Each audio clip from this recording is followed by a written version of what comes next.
Bonjour à tous, je vais vous présenter quelques coups de cœur pour adultes. Je vais commencer par vous parler d'une maison d'édition belge fort sympathique qui se veut inclusive et qui favorise une production éco-responsable en circuit court en Wallonie. Courgette Édition. Nous avons la chance de posséder 3 ouvrages publiés chez eux au sein de la bibliothèque de Senef. Ton ombre et moi, de Jacinthe Mazzochetti, Résister aux paroles déplacées, aux propos sexistes, et nous, qu'aurions-nous répondu si on nous avait dit certaines phrases? Sentiment dévoué, de Cindy van der Meulen, une histoire de sentiments, une correspondance, des idées qui tourbillonnent. Nos adagios, d'Aline Tauk, parfois les contraires s'attirent, transformer les ténèbres en paradis. Quand le pessimisme de la vie rencontre l'espérance, tout devient possible. Je vais continuer à vous parler de littérature belge avec Nicolas Nice et Jessica Eck. À la folie, de Nicolas Nice.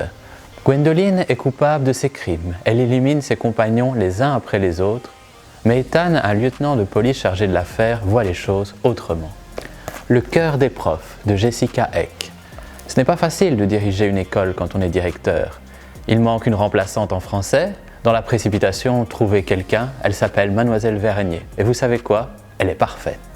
Restons sur le thème de l'enseignement avec un livre dont le titre va probablement vous faire sourire.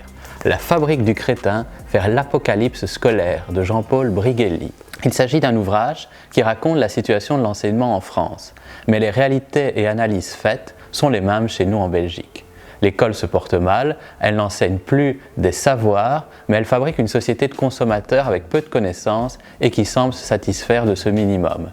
Les causes de ce déclin progressif sont multiples. Est-il trop tard pour changer de cap? Y a-t-il encore de l'espoir pour le futur?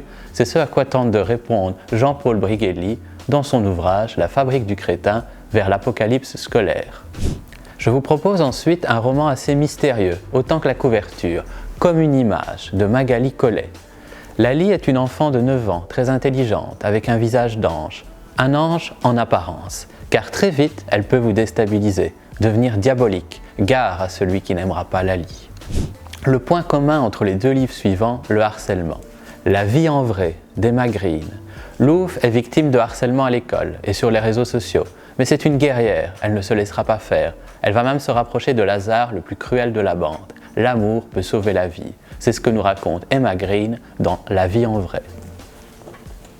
Parle ou crève, quand j'ai pris conscience du pouvoir des mots, d'Athéna Sol.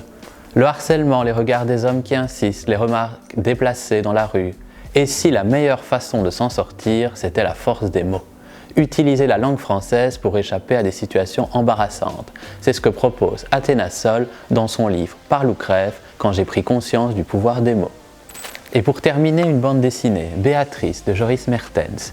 Univers étonnant, petit bijou de poésie aux illustrations intrigantes. Chaque jour, elle prend le train pour aller travailler. Dans la gare, elle trouve un sac rouge et ce sac l'emmènera dans un monde bien étrange. Béatrice de Joris Mertens. J'espère que ces suggestions lecture auront été inspirantes et vous donneront l'envie de découvrir ces différents ouvrages. À bientôt pour de prochaines vidéos.